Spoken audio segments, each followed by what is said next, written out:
Hello friends, कैसे हैं आप सब। मैं लाई हूँ करेले के अचार की रेसिपी। ये बिल्कुल कड़वा नहीं है अगर इस तरीके से आप बनाए तो, और बहुत ही टेस्टी है। देखिए डिलीशियस लग रहा है देखने में भी।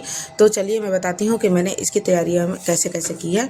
मैंने करेले को पीस में काट लिया है, पहले ही सारी तैयारी करके रखी है। देखिए करेले को मैंने पीस में काट लिया है। मैंने हार्ड वाला जो बीज वाला पार्ट होता है उसको मैंने नहीं लिया है, बीज को हटा दिया है। और जो जिस करेले में सॉफ्ट बीज था उसको ले लिया है।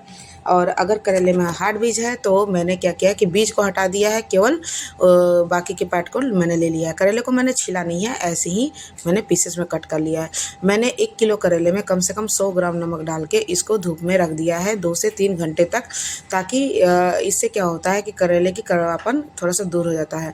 और इसमें थोड़ा सा पानी होता है, पानी निकलने लगता है। तो उस पानी को, अगर पानी ज़्यादा निकल जाए तो उस पानी को आप फेंक दें।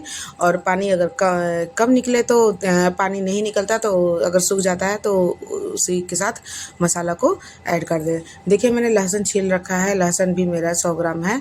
और मैंने आधा किलो तक आम ले रखा है। आधा किलो से थोड़ा सा ज़्यादा ही आम है, और इसमें अगर पीले आम हो तो उसको आप हटा दें।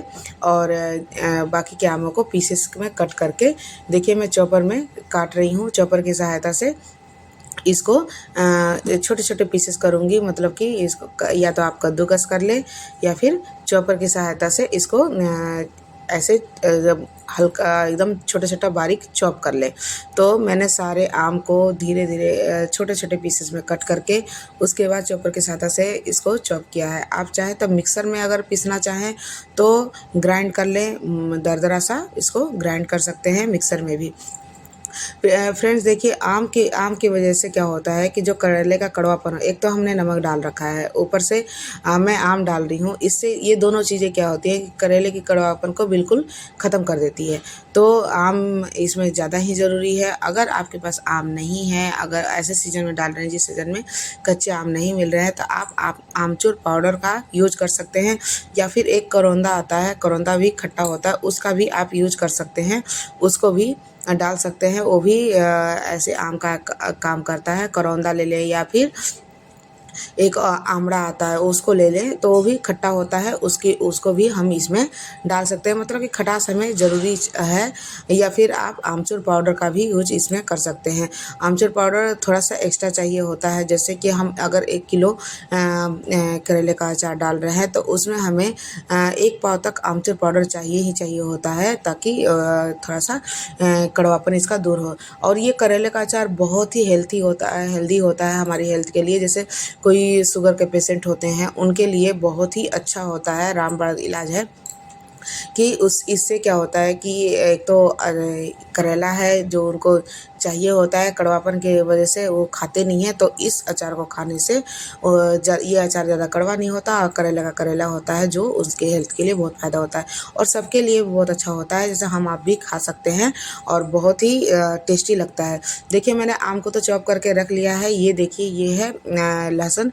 लहसुन को भी मैं ऐसे ही बारीक चॉप करके रखूँगी, ताकि और सबको मैं धूप में दिखा लूँगी। मतलब कि जैसे मैंने 2 घंटे के लिए करेले को धूप में रख रखा है, उसके बाद मैं ये सारी तैयारियां कर रही हूँ। ये डाला मैंने लहसुन। और अगर 1-2 आम इसमें मिल भी गया है तो कोई दिक्कत नहीं है, क्योंकि सबको हमें धूप में दिखाना है। मैं कोई भी अचार डालती हूँ तो उसको धूप में ही सुखाती हूँ, थोड़ा सा धूप में दिखा देती हूँ, क्योंकि मेरे अचारों में तेल कम होता है और ये बहुत ही ज़्यादा टिकता है, लंबा टिकता है। अगर ये ऐसे इस तरीके से बनाएंगे तो ये भी अचार आपको 1 साल तक टिक जाएगा और अच्छे तरह से स्टोर करके आप रख सकते हैं।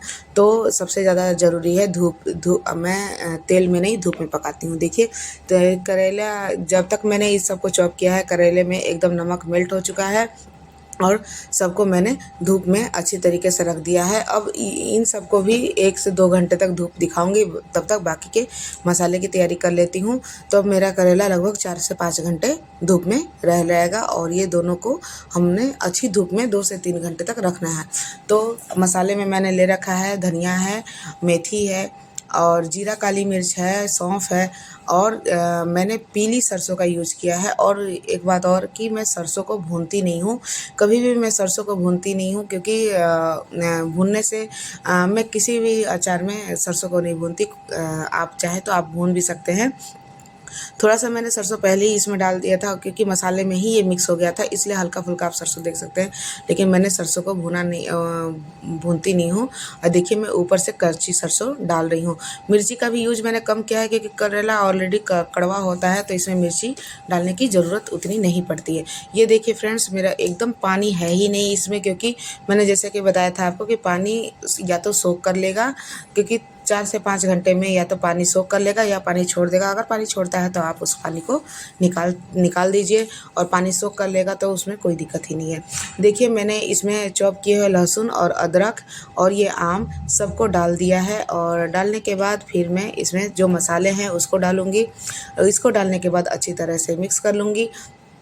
इसके अलावा अगर आपके पास एक्स्ट्रा मसाला डालना चाहें, जो भी डालना चाहें, जैसे इसके अलावा भी अगर आप आमचूर पाउडर डालना चाहें तो वो भी आप डाल सकते हैं और उसको मिला सकते हैं। ये है काला नमक। काला नमक से क्या होता है कि टेस्ट हमारा बहुत ही अच्छा आता है। और काला नमक का मैंने यूज़ किया है, वाइट नमक का भी यूज़ किया है, तो दोनों नमक हमें चाहिए ही होते हैं। दोनों नमक हमें चाहिए होते हैं। उसके बाद देखिए मैंने डाला है अजवाइन। अजवाइन जो मैंने मसाले में नहीं पीसा था, मैं अजवाइन और कलौंजी ये सबको पीसती नहीं हूँ, ये साबुत डालती हूँ। इससे क्या होता है कि इसका टेस्ट बहुत अच्छा आता है, और ये बहुत ही जब खाने में भी इसका टेस्ट अच्छा सा उभर के आता है। तो अजवाइन और कलौंजी को मैंने डाल दिया। ये डाला मैंने सफ़ेद नमक। नमक को थोड़ा सा ध्यान से डालें क्योंकि करेले में ऑलरेडी हमने पहले भी नमक डाल रखा था, इसलिए नमक को थोड़ा सा ध्यान से डालें कि अपने स्वाद के हिसाब से डालें। और अचार में एक बात है कि नमक थोड़ा सा ज़्यादा भी हो जाता है तो कोई दिक्कत की बात नहीं होती है। और नमक के साथ मैंने डाल दिया ये हल्दी। हल्दी और नमक क्या होता है कि हमारे अचार को प्रोटेक्ट करने के लिए चाहिए होता है। थोड़ा एक्स्ट्रा भी डल जाएगा तो कोई दिक्कत की बात नहीं है। अब इस सबको मैं मिक्स कर दी हूँ, और ये देखिए कि मैंने क्या किया है कि एक बर्तन में तेल को गरम कर लिया है, और तेल को गरम करने के साथ उसमें डाला है थोड़ा सा हींग। हींग से क्या होते हैं, हींग की खुशबू अचार में बहुत अच्छी लगती है। और उसके बाद डाला है मैंने रेड चिली पाउडर, और उसको थोड़ा सा मिक्स कर दिया है। मेरा तेल हल्का सा गुनगुना था, उसमें रेड चिली पाउडर डाल के अब मैंने इसको अचार को मिक्स कर दिया है।